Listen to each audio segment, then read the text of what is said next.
आखिर क्यों अनिरुद्ध आचार्य जी को करनी पड़ी गुरु माँ से शादी? क्या वजह रही कि उन्होंने गुरु माँ को अपना जीवन साथी चुना? अनिरुद्ध आचार्य जी से पहले गुरु माँ कितनी शादियां कर चुकी हैं और क्या है अनिरुद्ध आचार्य जी की शादी का सच जानेंगे और भी बहुत कुछ आज की वीडियो में। दोस्तों, अनिरुद्ध आचार्य जी को तो आपने देखा ही होगा, आजकल उनके वीडियो बहुत पॉपुलर हो रहे हैं। कई बार वह अपने भक्तों के साथ मजाक करते नजर आ जाते हैं, तो कई बार उन्हें इतना सटीक ज्ञान दे देते हैं कि लोग भी उनके कायल हो जाते हैं। आज हम अनिरुद्ध आचार्य जी के निजी जीवन के बारे में बात करने जा रहे हैं। आज हम आपको बताएंगे कि उनकी शादी कब, कहां और किसके साथ हुई थी और आखिर उन्हें शादी क्यों करनी पड़ी। आचार्य जी की शादी 2010 में हुई थी, जब उन्होंने आरती तिवारी नाम की लड़की से शादी की थी। आरती तिवारी जी एक छोटे से गांव की रहने वाली थी और अनिरुद्ध आचार्य जी ने उन्हें ही अपना जीवन साथी चुना था। आरती जी का जन्म एक बेहद ही गरीब परिवार में हुआ था। उनके परिवार में कुल 4 परिजन हैं, उनके माता पिता और एक छोटा भाई। उनके गांव का नाम धर्मपुर है। आरती जी के पिता किसान थे, जो अपने छोटे से खेत में खेती करके अपने परिवार का पालन पोषण किया करते थे। आरती बचपन से ही बहुत होशियार थी और पढ़ाई लिखाई में तेज थी,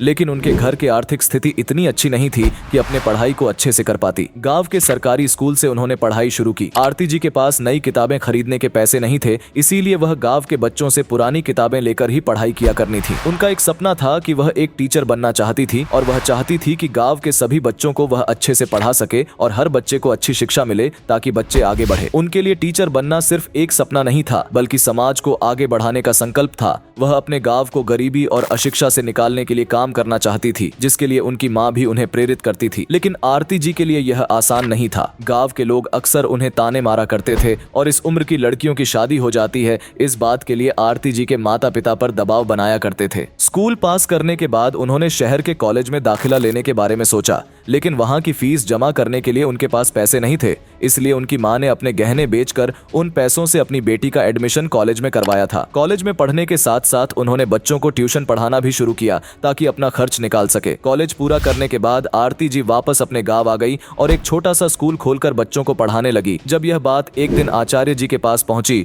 तो वह आरती जी से बहुत इंप्रेस हुए और उनसे मिलने के बारे में सोचा। आचार्य जी आरती जी से मिलने गाँव आए, उनके माता पिता से मिले और आरती जी से भी कुछ देर बात की, जिसके बाद उनकी बातों से और विचारों से आचार्य जी इतने प्रभावित हुए कि उनसे शादी करने के बारे में ठान लिया। उन्होंने अपने घर पर माँ बाप से बात की और फिर आरती जी के माँ बाप से बात करके इस रिश्ते को पक्का कर दिया और दोनों शादी के बंधन में बंध गए। आज आचार्य जी और गुरु माँ दोनों साथ हैं और उनके 2 बेटे भी हैं, जिनके साथ वह खुशहाल जीवन बिता रहे हैं। आचार्य जी के साथ साथ गुरु माँ भी समाज सेवा में बहुत आगे हैं और समाज को बदलने की राह पर गुरु जी का पूरा साथ देती हैं।